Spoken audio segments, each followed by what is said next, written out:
HR emailed me after I declined to work on vacation. Your position is terminated and severance withdrawn. I simply replied, noted. The next morning, their attorney read my contract's exit clause to the entire board. The CEO's coffee slipped from his hand. Ethan Cole wasn't just another consultant in a cubicle. He was the backbone of Varentech Solutions. Success. The quiet strategist behind every system that ran flawlessly. The one who fixed the messes others created. And the reason the company had landed 3 major government contracts in less than a year. 12-hour days. Normal weekend calls. Expected. Crisis at midnight. He'd handled them all, often with a calm professionalism that made him indispensable. But even the most loyal professionals have limits. When the email came that Tuesday morning, Ethan was sitting on a beach in Hossam, Maui, barefoot in the sand, coffee in hand, and finally remembering what it felt like to breathe. It was his first real vacation in 2 years. One he had postponed twice, for the company's urgent needs. His phone buzzed. Subject: urgent, need you online this week. From HR Director, Karen Myers. He skimmed the message, the tone clipped and guilt-ridden in that corporate way. Leadership expects your continued support during the system migration. Please confirm availability for full remote work through your vacation period. Ethan let out a quiet laugh. Of course. They couldn't even let him have 5 days of peace. He stared at the water, thinking about the long nights, the unpaid overtime, the loyalty that had gone unnoticed. Then he typed 3 words that would change everything.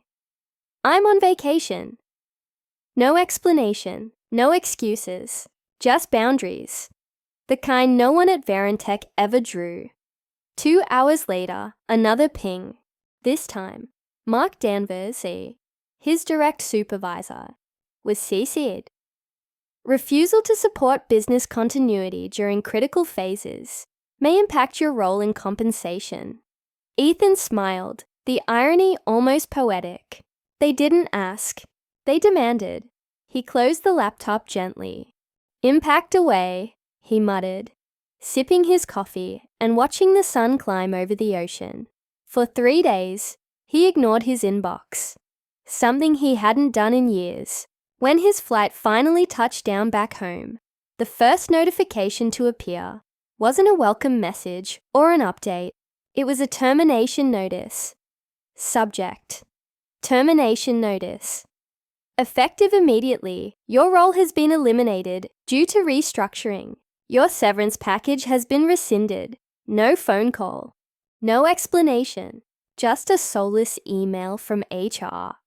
He sat there for a moment, staring at the words, feeling oddly calm. The hum of the plane, the chatter of passengers, even the flight attendant's greeting all faded into a quiet, surreal stillness. Then after a pause, Ethan typed a 1-word reply. Understood. No anger, no outrage, because deep down, he knew something they didn't. Ethan wasn't a salaried employee. He was a contracted consultant, brought in on a long-term basis under his own legal entity.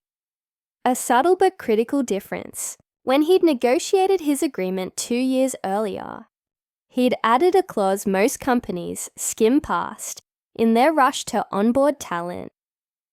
Clause 14B.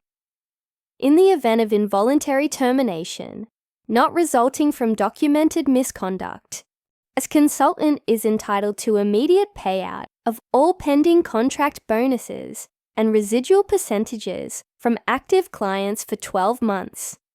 In other words, if Varentech fired him without proof of misconduct, he got paid for an entire year, and HR had just put that termination in writing. That night, while the company probably congratulated itself for saving one consultant's salary, Ethan sat in his apartment surrounded by printed contracts, archived emails, and timestamps. Everything meticulously organized. The next morning, he walked into his attorney's office. Rachel Connors, a sharp, unflappable woman who specialized in corporate contract law, read the termination notice and smiled like a chess player, seeing a checkmate 3 moves ahead.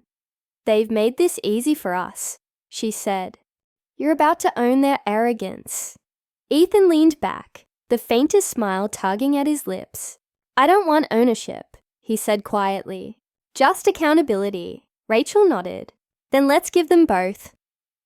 2 weeks later, as the sun rose over downtown, the executive board of Varentech prepared for another routine strategy meeting, blissfully unaware that the consultant they'd dismissed so casually was about to turn their morning into a public lesson in corporate humiliation. And somewhere in that polished conference room, a CEO's coffee was already waiting to hit the floor. The boardroom was glass-walled and sterile, every reflection sharp, every surface spotless. CEO Richard Vale sat at the head of the table, nursing his espresso, as Karen from HR, and Mark Danvers shuffled papers nervously beside him. "Let's get this over with," Richard sighed. "He's just another disgruntled employee." At the far end of the table, Ethan sat quietly next to his lawyer, Rachel. He wore the same calm expression he'd had on the beach. Composed, unreadable. Rachel began smoothly. "Mr. Cole's contract was terminated without cause. According to Section 14B, Varentech owes him 12 months of client residuals, plus completion bonuses for 3 active accounts." Mark frowned. "That clause doesn't exist in our HR copy." Rachel slid a printed page across the table. "It does in the signed version uploaded to your legal archive. Timestamped, digitally notarized." Karen paled. "That's impossible. We use templates." Ethan's voice was quiet but firm. "You used my template. You hired me as a consultant, remember? Not an employee. You just never bothered to read the fine print." Richard's smile faltered. "Even so, you broke company policy, refusing to work during migration." Rachel didn't miss a beat. "Consultants don't have vacation policy, Mr. Vale. That only applies to employees. Another detail your HR department overlooked." The room fell silent. A bead of sweat slid down Mark's temple. Rachel continued. "By terminating him during active project delivery, you not only triggered the full compensation clause, but also breached the continuity agreement filed with 2 of your government clients." Richard leaned forward, voice low. "You're bluffing." Ethan finally looked up. "Then ask your compliance officer why those clients are reviewing my chassis name as the listed system architect. The moment you fired me, I was free to disclose everything. And I did." Karen's pen slipped from her fingers. Richard's coffee cup trembled slightly, then tipped, brown liquid spreading across the polished table. The lawyer sitting beside them, a corporate counsel named Howard Finch, cleared his throat. "I've reviewed the clause myself. Mr. Cole's contract is legally binding. Termination without documented cause means full payout. In fact," he paused, adjusting his glasses, "the company owes him a bonus on top of it.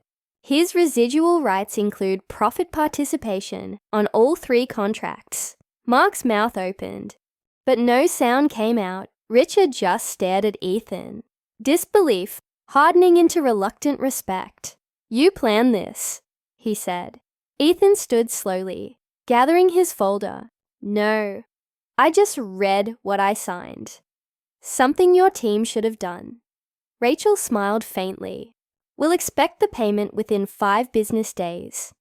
As they walked out, the tension in the room was thick enough to choke on. Behind them, Richard barked something about compliance reviews and legal negligence, but Ethan barely heard it. Outside, sunlight bounced off the glass towers, clean, blinding, free. Rachel turned to him. "You really going to walk away from all this?" Ethan grinned. "Walking away is the best part. I didn't fight to stay in their system. I fought to leave it on my terms." A month later, headlines quietly circulated in the business sector.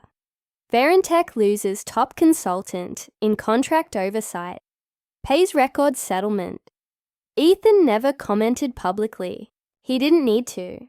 He took his payout, started his own consulting firm, and made one small change to his new contracts, right above the signature line. Always read the fine print. It might belong to me.